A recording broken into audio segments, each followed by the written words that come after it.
everybody. It's Mike with the 1974 GMC Motorhome. I just wanted to show you my get-up for doing some work. I'm going to shut this off. I'm going to take this stuff off so you guys can hear me. So I shifted gears a little today. I'm still waiting on valves and rocker arms and some of the sealant. So I'll show you around here in a minute. I've kind of got everything covered up because I went to some of the SMC repair, some of the spots that I need to fix on the coach to hopefully stop some leaks and make some changes. So give me a second and I'll give you a tour around.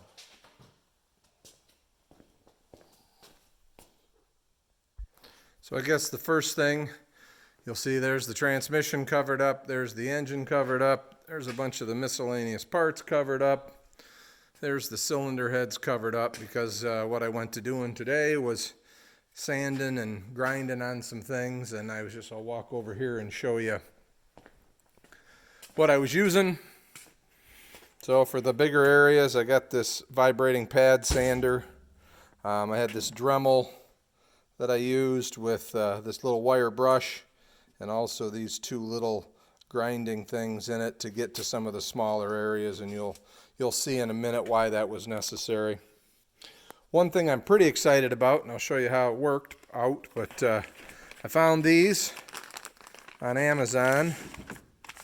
So they're Grote is the brand, and this is a G5053, and then there's red ones that are G5052s. So they are virtually identical to our marker or clearance lights on our coach. You can see one left up there, sitting there. But they are completely sealed units, all LED, no metal base, no double gasket, comes with the gasket. If your coach is anything like mine, it's got inserts where they go. You basically take the mounting screws out, pull the wires up, make the connections, drop it down, and you'll be good to go. We'll see one of those in just a minute. But let's just take a look at some of what I did today. So this is where the water inlet, the freshwater inlet was on my coach. The unit that was there was broken up a little bit, and I was just looking to replace it. The other thing is you can see that the arm for my awning is out. The arm for my awning covers it, so when you go to pull into the campground, you want to fill it, you got to unhook the arm and move it out of the way. So I'm thinking that I'll put something maybe back here, a new one. I've got a couple that I found on Amazon that I think I'll use. So you can see that I cleaned it up kind of inside and out. And tomorrow, hopefully, we'll be putting some mat and some epoxy to fill that in. The other thing, I'll climb up on this ladder. I don't know how well this will show up, but yeah, it's not too bad. You can see there's a crack, and that crack kind of goes and follows along and goes all the way into this corner. So I've got that kind of ground out. It's actually back in there as well, and so I've got that ground out again. I don't know if it'll show very well, but kind of inside and out I've kind of cleaned up as best I can, and we'll be putting some heavy mat inside here, try to really give this some structure, and then maybe one thin piece of mat on the outside and then some filler in that groove, because that is a seal groove. So we want I want the rear hatch to seal as well, so it's another spot. Some point in the coach's life, somebody drilled a hole right here, right behind the arm. I don't know if they had lights on the arm at one point or something, but I'm going to fill that in. And then up here, this was my other leak point, the reason for pulling the windshields. So you can see I've got that kind of ground out, and we'll get some mat on that inside and out. But here's I just pulled one out of the package and put it on for you. and I had to sand around where it was because it was all the way it was all gooped up and everything. I had to sand the layers up, but literally it screws right down with that gasket underneath.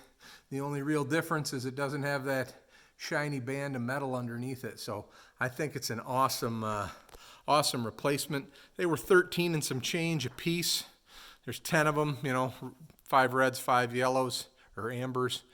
And so that was $130, but I should never really have to worry about it again. We'll get them on there. I'm going to try to put it on just with the gasket, no sealer. We'll take it outside, run some water, make sure it doesn't leak before the headliner and everything goes back in. But their LEDs, you know, should basically last my lifetime. And if they don't, another $13, buy one, unscrew it, pull the wires up through, make the connections, and down the road we go. So I'm really excited about finding those, because I had at Applied GMC just buying the new gasket for underneath the fixture and the new gasket for the lens in the fixture. I was at like $70. So I think this is a way better solution, and it's you know, it doesn't really modernize the coach. I've seen people put more modern ones on, but I don't really want to modernize it. I just want it to look like it looked, and I think that's going to do the job, and they'll probably be nice and bright. So hang on one second.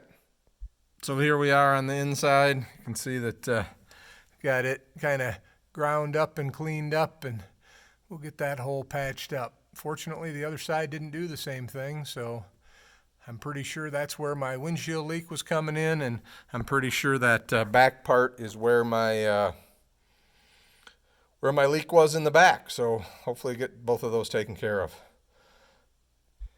I did also do some sorting through of fasteners and trying to find the best fasteners for that, and I've got all the water pump fasteners together. So here pretty soon, when I get my sealers and everything else, we'll get this put back together. I do have the stuff to do the rear main seal that came today, but in order to do that, I got to roll the motor over. If I do that, the rockers are going to fall out, or I'll have to take them out. So I'm going to probably wait until I get the heads back on and all that stuff taken care of before I roll it over. But we're moving along. Can't do one thing, got to work on another. Have a great day, and I hope you all saw my I did a couple of posts after my timing gear debacle, where I, you know, basically my post says, you know, I was wrong. What I had believed almost my whole life was that when the timing marks were aligned, number 1 cylinder was at top dead center. That's not true. Number 6 cylinders at top dead center. One more revolution and number 1 is at top dead center. So if the timing marks are both at 12 o'clock on their respective gears, then number 1 is at top dead center. So then there's a pretty good illustration. All right, thanks everybody for watching, and have a great day.